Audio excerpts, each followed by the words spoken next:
ఏ రాజకీయ పార్టీ నాయకుడు వాయిస్ను సమాజం దృష్టికి తీసుకెళ్ళకపోయినా పెద్ద నష్టం లేదు. కానీ ఏ సంఘం వాళ్ళ అభిప్రాయాలను రోజు సమాజం దృష్టికి తీసుకోకపోయినా నష్టం లేదు. కానీ నా వికలాంగుల ఆత్మఘోష మాత్రం ప్రతిరోజు తీసుకెళ్లాల్సిన బాధ్యత మాత్రం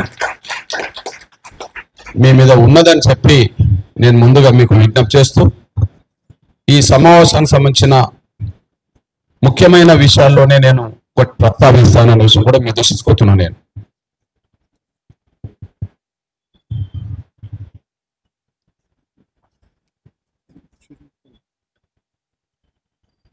ఈరోజు గౌరవ తెలంగాణ ముఖ్యమంత్రి రేవంత్ రెడ్డి గారి పాలన ఈ రోజుకి సంవత్సరం. ఈ సంవత్సరం అయిన సందర్భంగా కాంగ్రెస్ శ్రేణులు, కాంగ్రెస్ ప్రభుత్వం ఈ సంవత్సరం కాలంలో ఏదో వాళ్ళు మొత్తం ప్రజలకు ఏదో మేలు చేసినట్టుగా వాళ్ళు సంబరాలు చేసుకుంటున్న విషయం మనం చూస్తూనే ఉన్నాం. అయితే అత్యంత బాధలు పడే వర్గమైన నా విహెచ్పిఎస్ వికలాంగులకు సంబంధించిన వర్గం, నా దివ్యాంగుల వర్గం ఇవాళ వాళ్ళ వేడుకల్లో భాగస్వాములు అయ్యే అవకాశం ఉన్నదా అంటే వాళ్ళ వేడుకల్లో పాల్గొనే అవకాశం లేదు. కానీ వాళ్ళ ఆవేదన చాటడానికే సిద్ధంగా ఉన్నారు అనడానికే ఈ సాక్ష్యం అనే విషయం కూడా మీరు మర్చిపోయారు. మరి కాంగ్రెస్ ప్రభుత్వం వేడుకలు చేస్తున్న ఈ రోజు, సరిగ్గా సంవత్సరమైన సందర్భంగా వేడుకలు చేసుకుంటున్న ఈ రోజు నా వికలాంగుల సమాజం ఇవాళ ఆవేదనతో కూడిన ఇవాళ సమావేశం నిర్వహించాల్సిన పరిస్థితి ఎందుకు వచ్చింది? నిజంగా మీరు జరిపించే వేడుకల్లో వికలాంగుల సమాజాన్ని పరిగణనలోకి తీసుకుంటే, మీరు వికలాంగుల సమాజానికి ఇచ్చిన హామీలు నెరవేర్స్తే ఇవాళ మీరు జరిపించే వేడుకల్లో నా వికలాంగుల సమాజం కూడా భాగస్వామ్యం అయ్యేది. కానీ వికలాంగుల సమాజం వాళ్ళ ఆవేదనతో ఉన్నది. సంవత్సరమైనా ఇచ్చిన హామీ నెరవేరలేదు అని చెప్పి బాధతో ఉన్నది. అది గుర్తు చేయడం కోసం మాత్రమే ఈరోజు సమావేశం అయింది. అంటే దీన్ని బట్టి మీరు ఏ వర్గాన్ని విస్మరించిండ్రు అని అంటే, మీరు ఏ సమస్యలు విస్మరించిండ్రంటే అత్యంత దయానీయ జీవితాలు గడుపుతున్న నా వికలాంగుల సమస్యలనే విస్మరించిండ్రని, వాళ్ళకి ఇచ్చిన హామీలనే మీరు పట్టించుకోవట్లేదనే విషయం స్పష్టంగా రుజువు అవుతున్నది.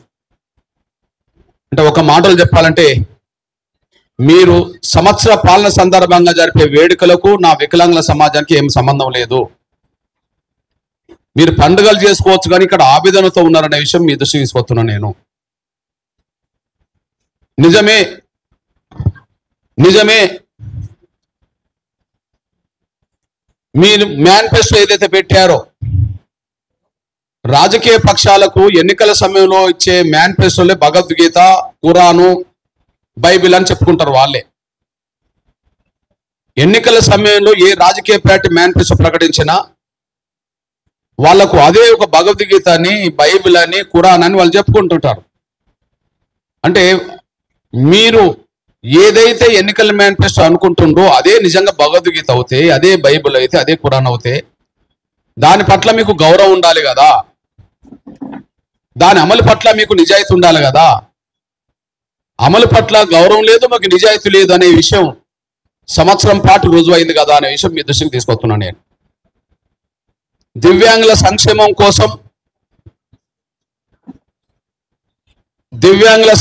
కోసం మీ మేనిఫెస్టోలో చెప్పిన దాని ప్రకారమే 2016 వికలాంగుల చట్టం తెలంగాణ రాష్ట్రంలో పూర్తి స్థాయిలో అమలయ్యేలా చూస్తామని చెప్పి, తెలంగాణ రాష్ట్రంలో పూర్తి స్థాయిలో అమలయ్యేలా చేస్తామని చెప్పి మీరు హామీ ఇచ్చారు. అయితే తెలంగాణ రాష్ట్రంలో 2016 చట్టం ఏదైనా అమలు అవుతుందా అంటే అది అమలుకు ఇంతవరకు నోచుకోలేదనే విషయం స్పష్టంగా ఒక విషయంలో రుజువైపోయింది. వాస్తవానికి దళితులు కులం పేరుతో ఏదైతే వివక్షత గురైందో, ఏదైతే అంట్రాన్ వాళ్ళని ముద్ర వేయబడి ఏదైతే వివక్షత గురైందో ఆ వివక్షత నిర్మూలన కోసమే ఎస్సీ ఎస్టీ అట్రాసిటీ నిరోధక చట్టం అనేది ఒకటి వచ్చింది. కుల వివక్షత తర్వాత ఈ సమాజంలో ఎక్కువ వివక్షత గురవుతున్నది ఎవరంటే నా వికలాంగుల వర్గమే వివక్షత గురవుతున్నది అనే విషయం అందరికీ తెలుసు. చిన్న చూపు గురవుతున్నది, అవమానాలు గురవుతున్నది, నిరాదరణ గురవుతున్నది, చాలా అణచివేత కూడా గురవుతున్నది.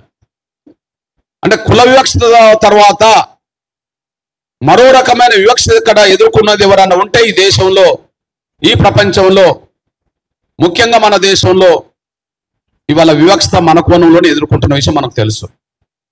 వాస్తవానికి 2016 చట్టం సంపూర్ణంగా మనం ఒక్కోసారి అధ్యయనం చేస్తే ఆ 2000 చట్టంలోనే, 16 చట్టంలోనే వాళ్ళ ఆత్మగౌరవాన్ని పరిరక్షించే విధంగా దాని విధానాలు రూపొందించబడ్డాయి. వాళ్ళ హక్కులను పరిరక్షించే విధంగా ఆ చట్టం రూపొందించబడ్డది. నిజంగా వాళ్ళ హక్కులను పరిరక్షించే విధంగా ఆ చట్టంలో ఉంటే వాళ్ళకి ఇచ్చిన హామీలే మీరు అమలు చేయలేదు అంటే 2016 చట్టాన్ని మీరు ఉల్లంఘించిన అనే విషయం రుజువవుతుంది. రెండోది, ఆత్మగౌరవాన్ని పరిరక్షించడంలో కూడా ఆ 2016 చట్టం కీలకమైన భూమిక పోషిస్తుంటది. మరి 2016 చట్టం వికలాంగుల ఆత్మగౌరవం పరిరక్షించే బలమైన చట్టం అయినప్పుడు ఈ మధ్యకాలంలో ఒక ఐఏఎస్ అధికారిని మరి స్మితా సబర్వాల్ అనే ఒక ఐఏఎస్ అధికారిని మన వికలాంగుల సమాజాన్ని ఏ విధంగా మనకు అవమానించిందో పేపర్లో, టీవీలో చూశాం.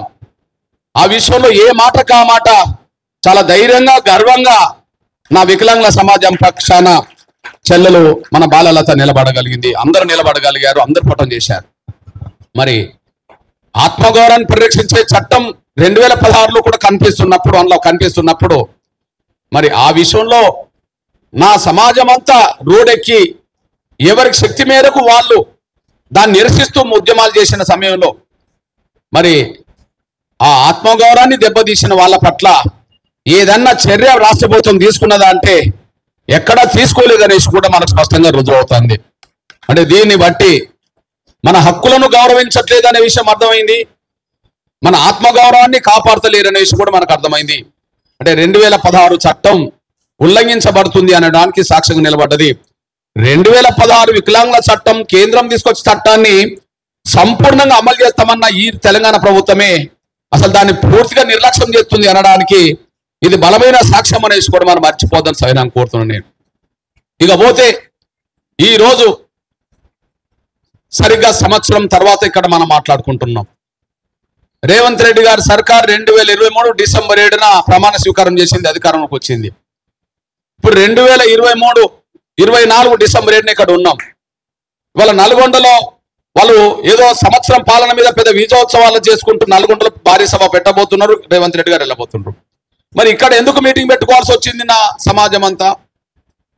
ఆ చట్టం అందులోనే ఉన్నది. దివ్యాంగుల నెలసరి పెన్షన్ 6,000కు పెంచుతాము అని చెప్పి, దివ్యాంగుల నెలసరి పెన్షన్ 6,000కు పెంచుతామని చెప్పి ఇవ్వడం జరిగింది. దాంతోపాటు టోటల్గా మన చేయూత పెన్షన్లు 2,000 నుంచి 4,000 పెంచుతామని జరిగింది. దాదాపు టోటల్గా అన్ని రకాలుగా పెన్షన్స్ ఎంతమందికి ఇవ్వాలి? 44 లక్షల మందికి పైగా ఇవ్వాలి. దాదాపు 45 లక్షల మందికి పైగా ఇవ్వాలి. 45 లక్షల మందికి పెన్షన్ పెంచింది అమలు చేస్తే 44 లక్షల మందికి పైగా ఇవ్వాల్సిన పెన్షన్ ఇవాళ అమలు చేస్తే నెలకు పెన్షన్ ఇస్తున్న పెన్షన్ కలిపితే నెలకు 2,000 రూపాయల పెన్షన్, 2,000 కోట్ల రూపాయల పెన్షన్ ఇవ్వాల్సి వస్తుంది. ఇప్పటికే ఇస్తున్న పెన్షన్ 1,000 కోట్లు అనుకుంటే పెంచిన పెన్షన్ ఇవ్వాల్సిన పరిస్థితి ఉంటే ఇంకొక 1,000 కోట్లు అనుకుంటే అంటే ఇప్పటి వరకు నా వికలాంగుల పెన్షన్తో పాటు చేయుత పెన్షన్లు అన్ని సంవత్సరం పాటు ఇవ్వకుండా ఎగ్గొట్టింది. సంవత్సరం పాటు ఎగ్గొట్టిన పెన్షన్ ఎంతంటే 12,000 కోట్లకు పైగా పెన్షన్ ఎగ్గొట్టిందనే విషయం రుజువు అవుతుంది. 12,000 కోట్లకు పైగా పెన్షన్ ఎగ్గొట్టిందనేసి కూడా మీ దృష్టికి తీసుకొస్తున్నాను నేను అంటున్నా. రేవంత్ రెడ్డి గారు సర్కార్ 12,000 కోట్ల రూపాయల బకాయి పడ్డది చేయుత పెన్షన్దారులందరికీ. ఎందుకు వదలాలి? వాస్తవానికి ఇక్కడ ఈ రౌండ్ టేబుల్ సమావేశానికి శ్రీను తమ్ముడా అన్ని రాజకీయ పార్టీలను ఆహ్వానించాం, అన్ని సంఘాలను ఆహ్వానించాం. ఎందుకంటే ప్రతి రాజకీయ పార్టీ తమకంటూ ఒక అనుబంధ సంఘంగా కూడా వికలాంగుల సంఘాన్ని ఏర్పాటు చేసుకున్నది.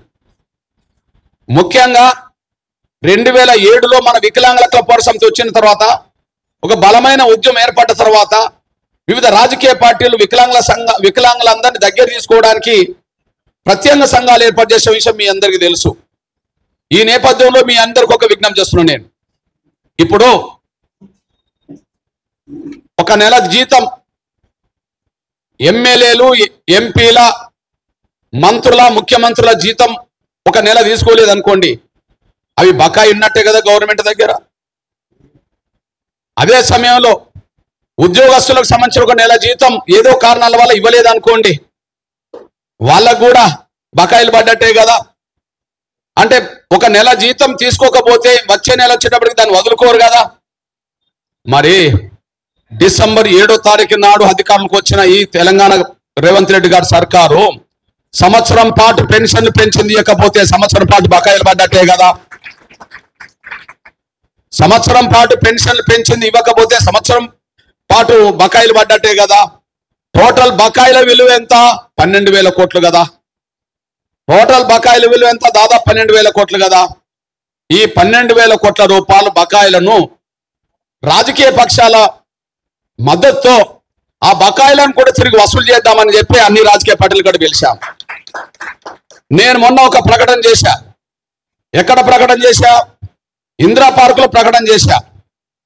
రేపు డిసెంబర్ నుంచో జనవరి నుంచో పెరిగిన పెన్షన్ అమలు చేస్తామని అంటారేమో, లేదా ఈ డిసెంబర్లోనో జనవరిలోనో ఈ ఒత్తిడి పెరుగుతుంది కాబట్టి పెంచుతామన్న పెన్షన్ ఇస్తారేమో. కానీ ఇచ్చే పెన్షన్ ఒకవేళ డిసెంబర్ నుండి ఇచ్చినా ఆ నెలదే ఇస్తారేమో పెన్షన్ని, లేదు జనవరి నుండి ఇచ్చినా ఆ నెల నుండి పెన్షన్ ఇస్తారేమో. మరి ఎగ్గొట్టిన సంవత్సరం పాటు ఎంత, ఎగ్గొట్టిన విషయం ఎంత అన్నప్పుడు నేను ఒక విషయం చెప్పాను. పెరిగిన పెన్షన్ ఎప్పటి నుండి ఇస్తారనే సమస్య ఒకటవుతే, ఎగ్గొట్టిన ఈ బకాయిలు పడ్డ సంవత్సరం పెన్షన్ కూడా ఇవ్వాల్సిన అవసరం ఉన్నదని చెప్పి డిమాండ్ చేశాను. అప్పుడు నేను ఒక మాట చెప్పేశా, రేపు నా వికలాంగుల సమస్యల మీద, నా చేయుత పెన్షన్దారుల సమస్యల మీద బలమైన ఉద్యమం నిర్మించే సమయంలో ఏ రాజకీయ పార్టీ అయితే ఈ ప్రభుత్వం ఏదైతే ఒక సంవత్సరం పాటు బకాయిలు పడ్డ పెన్షన్లు ఉన్నాయో, ఏ రాజకీయ పార్టీ అయితే అధికారంలోకి వస్తే మేము బకాయిలు పడ్డ పెన్షన్ ఇస్తామని చెప్పి ఏ పార్టీ అంటుందో ఆ పార్టీతో నేను చేతులు కలుపుతానని చెప్పడం జరిగింది. ఏ రాజకీయ పార్టీ అయితే బకాయిలతో సహా మేము మళ్ళీ పెన్షన్ ఇస్తామని చెప్పి ఎవరైతే అంటారో భవిష్యత్తు రోజుల్లో నేను వాళ్ళతోటే చేతులు కలుపుతాను కూడా చెప్పడం జరిగింది. అంటే నేను చెప్పదలుచుకుంది అంటే, రేపు పెరిగిన పెన్షన్ ఈ నెల అమలు జరుగుతుందా రేపు అమలు జరుగుతుందా అనే విషయం తేల్చుకుందాం, రోడ్ ఎక్కుదాం. కానీ బకాయిలతో సహా వసూలు చేద్దాం, ముక్కుపిండి వసూలు చేసే రోజులు కావాలనే విషయం మీద తీసుకొస్తున్నాను. బకాయిలతో వసూలు చేద్దాం, బకాయిలతో పాటు వసూలు చేద్దాం, ముక్కుపిండి వసూలు చేసే రోజు రావాలని మీ దృష్టికి తీసుకొస్తున్నాను నేను. కాకపోతే దురదృష్టవశాత్తు ప్రతి రాజకీయ పార్టీకి వికలాంగుల సంఘాలు ఉన్నాయి. వికలాంగుల సంఘాల నాయకత్వంతో సంప్రదింపులు జరిగినాయి. ప్రతి రాజకీయ పార్టీ ప్రధాన నాయకులతో కూడా సంప్రదింపులు జరిగినాయి. నా తమ్ముడు మొదటి నుంచి శ్రీను వీళ్ళందరూ కలిసి ఎప్పుడు స్వతంత్ర భూమిక పోషించే కారణం ఎక్కువ ఉన్నారు కాబట్టి మీరు సమావేశాలు పాల్గొని విలువైన సూచనలు రేపు భాగస్వామ్యం అవడానికి అవకాశం ఉన్నది. కానీ ఏ రాజకీయ పార్టీ ప్రధాన అనుబంధ సంఘం సంబంధించింది ఇక్కడ రాకపోవడం, ప్రధాన రాజకీయ పార్టీ నేతలను పిలిచినా కూడా వాళ్ళు రాకపోవడం చూస్తే నా వికలాంగుల సమాజం పట్ల రాజకీయ పార్టీల నిర్లక్ష్య వైఖరి ఏ స్థాయిలో ఉన్నదో మనకు స్పష్టంగా రుజువుతుందనేసి కూడా మనం మర్చిపోతాం సైనా కోరుతున్నాం. ఏ రకమైన ఎంత నిర్లక్ష్యం ఉన్నదో ఒకసారి గమనించాల్సిన విజ్ఞప్తి చేస్తాను నేను. కనీసం వాళ్ళు పెట్టుకున్న సంఘాల నాయకత్వాన్ని ఇక్కడికి పంపించలేకపోయారు. పోనీ ప్రధాన నాయకులతో మాట్లాడినా కూడా వాళ్ళు కూడా రాలేకపోయారు. దీన్ని బట్టి మన పట్ల ఎంత నిర్లక్ష్యం ఈ సమాజంలో కొనసాగుతున్నదో, ప్రభుత్వాలే కాదు వివిధ రాజకీయ పక్షాల వైఖరి కూడా ఎంత నిర్లక్ష్యంగా కనిపిస్తున్నదో మన కళ్ళ ముందు కనిపిస్తున్న సత్యం అనేసి కూడా మీ దృష్టికి నేను తీసుకొస్తున్నాను నేను. అయినప్పటికీ నా సోదరి సోదరులారా ఖచ్చితంగా ఒకే విషయం మాత్రం మీ దృష్టికి నేను తీసుకొస్తున్నాను నేను. ఒక సమస్య మీద దృష్టి పెట్టిన తర్వాత ఆ సమస్య పరిష్కారం ఎంతకాలమైనా దాని మీదే నిలబడి పోరాటం చేసినప్పుడే అంతిమ విజయం సాధిస్తాం. ఒక సమస్య న్యాయమైనదని మనం గుర్తించినప్పుడు, ఆ న్యాయమైన సమస్య పరిష్కారం కోసం ప్రభుత్వాల ముందు మనం పెట్టినప్పుడు, ప్రభుత్వాలు దిగొచ్చి న్యాయం చేసేంత వరకు ఎక్కడ రాజీ లేని పోరాటం చేసినప్పుడు మాత్రమే అంతిమ విజయం సాధిస్తాం. ఆ కోణంలో మీ అందరికీ తెలుసు, ఎంఆర్పిఎస్ ఉద్యమం 94లో ఏర్పడ్డది వర్గీకరణ కోసం. ఎంఆర్పిఎస్ ఉద్యమం 94లో ఏర్పడ్డది వర్గీకరణ కోసం. ఇవాళ 2024లో ఉన్నాం. అంటే దాదాపు 3 దశాబ్దాల పాటు. అంటే సమస్య పరిష్కారం జరగాలని ఎంఆర్పిఎస్ కోరుతున్నప్పుడు, ఎంఆర్పిఎస్ చేసే డిమాండ్ న్యాయమైన డిమాండ్ అని సమాజం కూడా అంగీకరించినప్పుడు, ఇక ఆ సమస్య పరిష్కారం కోసం ఎన్ని అడ్డంకులు వచ్చినా ఖచ్చితంగా అది నిలబడి కొట్లాడి సాధించాలని చెప్పి ఆ పోరాటం 3 దశాబ్దాలు జరిగిన తర్వాతనే వర్గీకరణ జరిగిందని కూడా మీరు మర్చిపోతారు సాయనం కోరుతున్నాను. అంటే ఒక సమస్య న్యాయమైందని గుర్తించిన తర్వాత, ఆ సమస్య పరిష్కారం కోసం పోరాటం మొదలైన తర్వాత, ఆ పోరాటంలో ఆ న్యాయమైన డిమాండ్ సాధించేంత వరకు పోరాటం మధ్యలో ఆపేది లేదని చెప్పి ఎంఆర్పిఎస్ చరిత్ర 3 దశాబ్దాల చరిత్ర నిరూపించిందని కూడా మీరు మర్చిపోవద్దు. అట్లనే నేను గర్వంగా చెప్తున్నది ఏంటంటే, మాదిగల కోసం, మాదిగేతర దళిత కులాల కోసం 3 దశాబ్దాల పాటు పోరాటం చేసింది ఎంత వాస్తవమో, నా జీవితంలో ఎక్కువ సమయం కేటాయించింది మాత్రం, నా జీవితంలో ఎక్కువ సమయం కేటాయించింది 3 దశాబ్దాల పాటు మాదిగల కోసమైనా, ఆ మాదిగల ఉద్యమం తర్వాత నేను ఎక్కువ సమయం కేటాయించింది మాత్రం నేను మళ్ళీ మన వికలాంగ సమాజం కోసం అనేసి కూడా మీరు మర్చిపోదు. ఎందుకంటే ఎస్సీ వర్గీకరణ పోరాటం 94లో మొదలైంది, కానీ మీతో నాకు అనుబంధం ప్రత్యక్షంగా 2007 నుంచి మొదలైంది. ఎంఆర్పిఎస్ పోరాటం 3 దశాబ్దాల క్రితం పోరాటం మొదలైంది, కానీ 13 సంవత్సరాల తర్వాత, ఎంఆర్పిఎస్ ఉద్యమం మొదలైన 13 సంవత్సరాల తర్వాత మీతో నాకు అనుబంధం, మీ సమస్యల మీద దృష్టి పెట్టే అవకాశం, ఆ సమస్యల మీద మీతో చర్చించే అవకాశం, మీతో కలిసి పనిచేసే అవకాశం నాకు 17 సంవత్సరాల క్రితం నుంచి వచ్చేసింది. ఇప్పుడు మీరు చెప్పండి, మొదటి పోరాటానికి నా జీవిత కాలంలో 30 ఏళ్ళు నేను అడ్డు కేటాయించాను, కానీ 2007లో మీతో ఏర్పడ్డ అనుబంధం ఈనాటి కూడా చెక్కు చెదరకుండా కొనసాగుతుందనేసి కూడా మీరు మర్చిపోద్దని సాయం అనుకుంటున్నాం. దాదాపు ఈ 17 సంవత్సరాలు వర్గీకరణ కోసం మన కోసమే ఎక్కువ సమయం నేను వెచ్చించింది అనేసి కూడా మీరు మర్చిపోద్దని సాయం అనుకుంటున్నాను. దాదాపు ఎంఆర్పిఎస్ వర్గీకరణ కోసమే వచ్చిన ఒక 10 సమస్యల మీద పరిష్కారం కోసం ఉద్యమం చేసింది. ఎంఆర్పిఎస్ ఎస్సీ వర్గీకరణ కోసమే ఉద్యమం మొదలైన ఈ సమాజంలో 10 సమస్యలను పోరాటం చేయడం జరిగింది. అందులో వికలాంగుల సమాజం కోసం ఒకటి, ఎస్సీ ఎస్టీ ఉద్యోగస్తులకు ప్రమోషన్లు రిజర్వేషన్లు ఒకటి, ఆకలి కేకల యాత్ర చేసి పేద వర్గాలకు రేషన్ బియ్యం కోట పెరగాలని పోవటం ఒకటి, మహిళల మీద అత్యాచారాలు దాడులు జరిగినప్పుడు మహిళలకు ప్రత్యేక కోర్టులు ఏర్పాటు చేయాలనేది ఒకటి. ఇట్లా చెప్పుకుంటూ పోతే ఒక 10 ప్రధాన సమస్యల మీద పోరాటం చేయడం జరిగింది. కానీ 10 ప్రధాన సమస్యల్లో నాకు మొదటిది వర్గీకరణ సమస్య అవుతే, నాకు రెండోది నా వికలాంగుల సమస్య అనేసి కూడా మనం మర్చిపోదు. అందుకనే మీ అందరికీ తెలుసు, ఈ 17 ఏళ్లలో నా వికలాంగుల సమాజంతో ఏర్పడ్డ అనుబంధాన్ని మరింత పటిష్టం చేసుకునే విధంగా ముందుకు సాగామే కానీ, ఒకరి పట్ల ఒకరు నమ్మకం కలిగి ఉండే విధంగా ముందుకెళ్ళామే కానీ, ఒకరి పట్ల ఒకరి విశ్వాసం పెరిగిందే కానీ, ఒకరి పట్ల ఒకరికి గౌరవం పెరిగిందే కానీ, ఎప్పుడు నా వికలాంగుల సమాజం ఎంఆర్పిఎస్ మధ్యలో బంధం పెరిగిందే తప్ప ఆ బంధం తగ్గలేదనేసి కూడా మనం మర్చిపోద్దని సాయం కోరుతున్నాం. అంటే నా జీవితంలో ఎక్కువ సమయం వెచ్చించింది 3 దశాబ్దాలు వర్గీకరణ కోసం అవుతే, మిగిలిన 17 సంవత్సరాల పాటు నాకు నా వికలాంగుల సమాజం మీదనే నా జీవిత కాలంలో ఎక్కువ సమయం కేటాయించింది నా వికలాంగుల సమస్యల మీద అనేసి కూడా మనం మర్చిపోవద్దనుకుని నేను సవినంగా కోరుతున్నాను నేను. కాబట్టి నేను విజ్ఞప్తి చేస్తున్నా, ఖచ్చితంగా నా చెల్లెలు ఏదైతే అన్నదో, నా తమ్ముడు శ్రీనివాస్ ఏదైతే అభిప్రాయాలు వ్యక్తం చేసిండో, లేదా సూచనలు సలహాలు ఇచ్చిన నాయకత్వం ఏదైతే చెప్పిందో, వాటన్నిటికి కట్టుబడి ఉండి మన ప్రయాణాన్ని మరింత ముందుకు తీసుకెళ్దామనేసి కూడా మనం మర్చిపోదాం సార్ అనుకుంటున్నాం. వాటన్నిటికీ కట్టుబడి ఉండి మన ప్రయాణాన్ని ముందుకు తీసుకెళ్లాల్సిన బాధ్యత ఉన్నదని కూడా మీ దృష్టికి నేను తీసుకొస్తున్నాను నేను. అదే సమయంలో ఎంతో కొంత వర్గీకరణ సమస్య ఒక కీలక దశకు చేరి, ఇక వర్గీకరణ రేపో మాపో అమల్లోకి వచ్చే సమయం కనిపిస్తున్న సమయంలో ఇంకో కొంత నేను ఎక్కువ సమయం కూడా మన వికలాంగుల సమాజం కోసం ఇవ్వడానికి నాకు కొంత అవకాశం ఉన్నదని కూడా మీ దృష్టికి వస్తున్నాను నేను.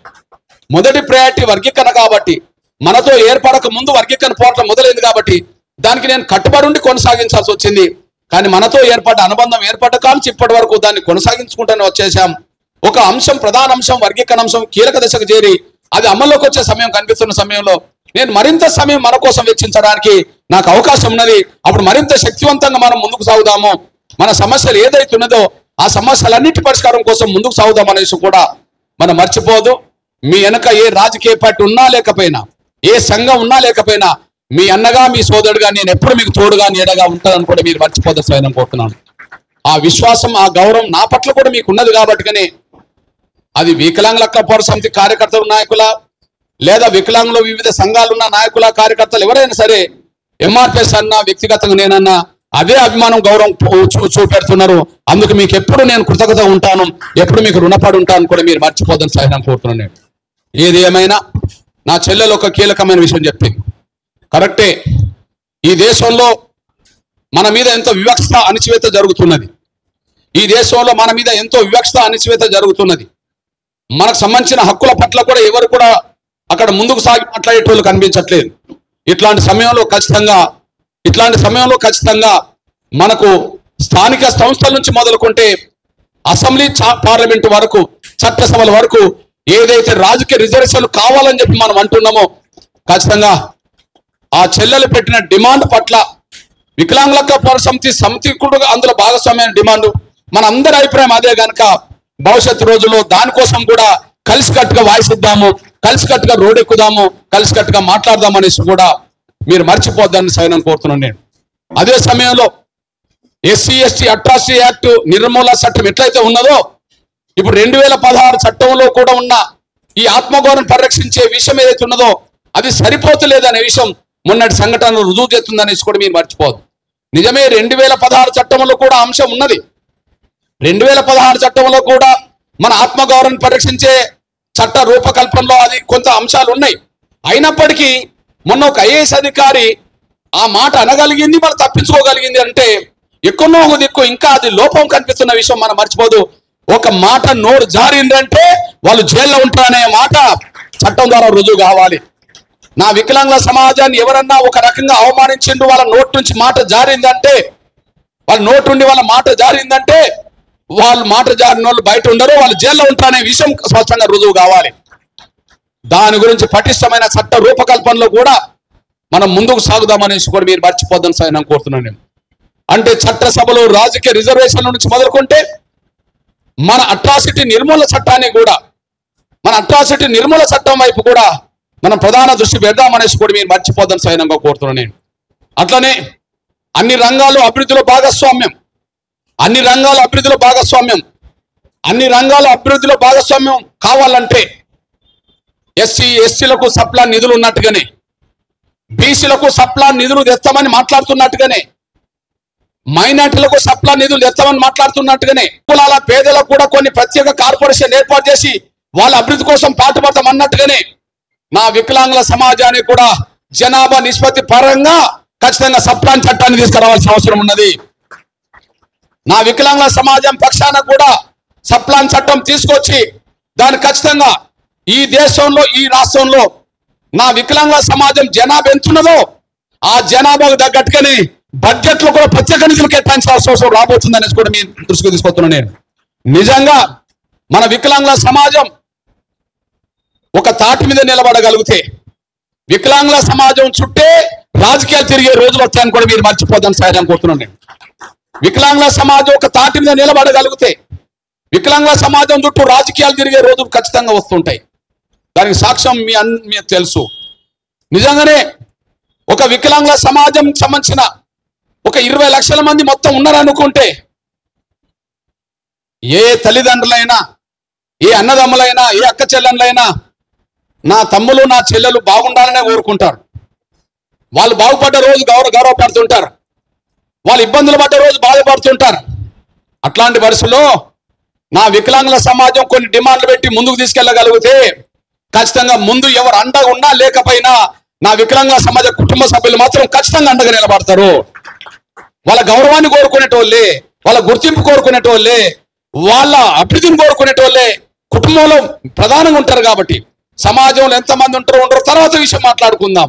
కానీ కుటుంబంలో మాత్రం ఖచ్చితంగా విలువనిచ్చి గౌరవించి అభివృద్ధిలోకి రావాలని కోరుకునే వాళ్ళు ఉంటారు కనుక 20 లక్షలకు తోడు ఇంకో 40 లక్షలు వేసుకుని ఇంకొక 80 లక్షలు ఇంట్లో నలుగురు వేసుకుంటే దాదాపు 1 కోటి మందిని ప్రభావితం చేసే శక్తి మన వికలాంగుల సమాజానికి ఉన్నది. రాబోయే రోజుల్లో ఆ దిశగా కూడా మనం అడుగులేయాల్సిన అవసరం కూడా మీరు మర్చిపోద్దని స్వయం కోరుతున్నాను.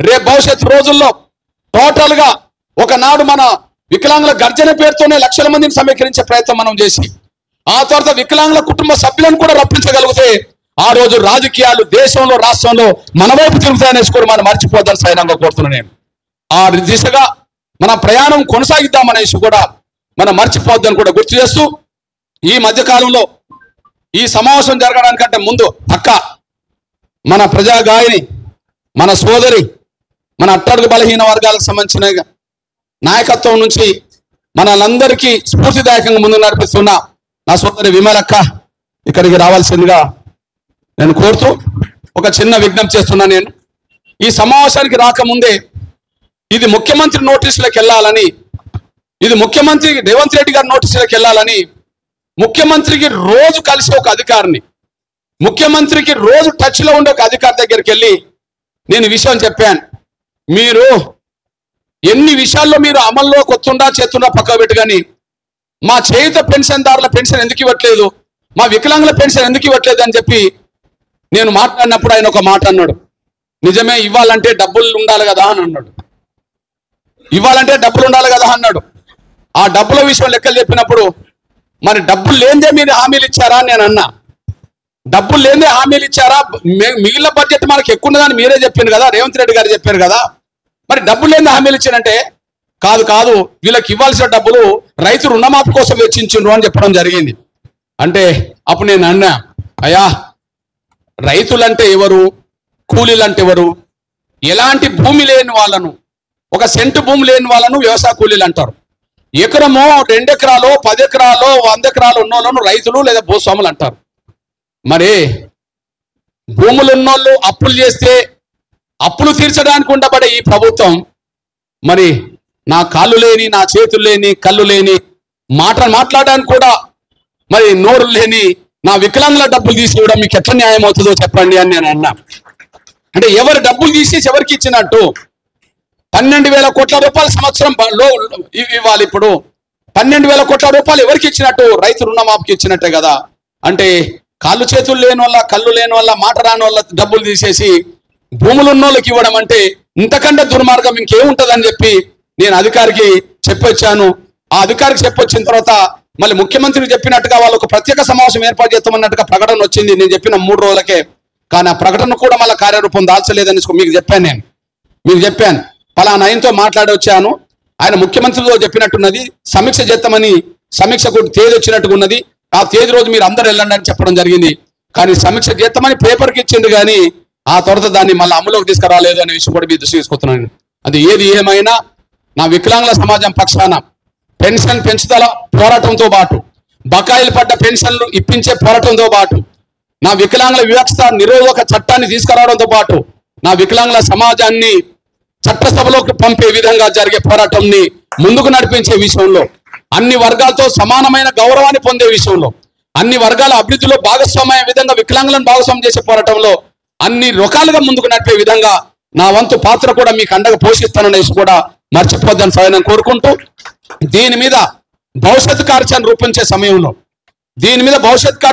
సమయంలో చెల్లెలు మరి అమ్మాయి మన ఐఏఎస్ కోచింగ్ సంబంధించిన మన బాలమణికి సంబంధించిన బాలలత ఇంట్లో కావచ్చు, లేదా తమ్ముడు శ్రీను నీ దగ్గర కావచ్చు, ఎవరన్నా ఒక ఇంట్లో ఒక 15-20 మంది టాప్ నాయకత్వం ఎవరైతే ఉన్నారో, 15-20 మంది టాప్ నాయకత్వం ఎవరైతే ఉన్నారో ఆ టాప్ నాయకత్వం దగ్గర 2 రోజులకో 3 రోజులకో ఒక ప్రత్యేక సమావేశం ఏర్పాటు చేసుకొని కూలంకషంగా ఏ అంశాల మీద పోరాటం చేద్దాము, ఏ అంశాల మీద సమీకరణ చేద్దాము, ఏ అంశాల ముందుకు సాగుదామనే విషయంలో ఒక 2-3 రోజుల్లోనే చెల్లె దగ్గర కానీ మీ దగ్గర కానీ ఎవరి దగ్గర కానీ ఒక 15-20 మంది ప్రధానంగా కూర్చొని కార్యాచరణ రూపొంచుకొని రేవంత్ రెడ్డి సర్కార్ మీద యుద్ధాన్ని మొదలు పెడదామనేసి కూడా మర్చిపోద్దని సాయం కోరుకుంటూ, అందులో మీ అన్నగా మీ సోదరుడిగా నిరంతరం మీకు అండగా నిలబడమే కాకుండా ఈ పోరాటంలో నిరంతరం భాగస్వామ్యం కావడానికి, మీరు ఆత్మగౌరవంగా జీవించే రోజు తీసుకురావడానికి, మీరు సమాజంలో అన్ని వర్గాల హక్కులు ఎట్లయితే అనుభవించే ప్రయత్నం చేస్తుండో అదే హక్కులు మీరు అనుభవించే పోరాటాన్ని ముందుకు నడపడానికి, రాజ్యాధికారంలో భాగస్వామ్యం సాధించే పోరాటాన్ని కూడా నడిపించడానికి మీకు తోడుగా నీడగా మీతో భాగస్వామ్యం అవుతాననేసి కూడా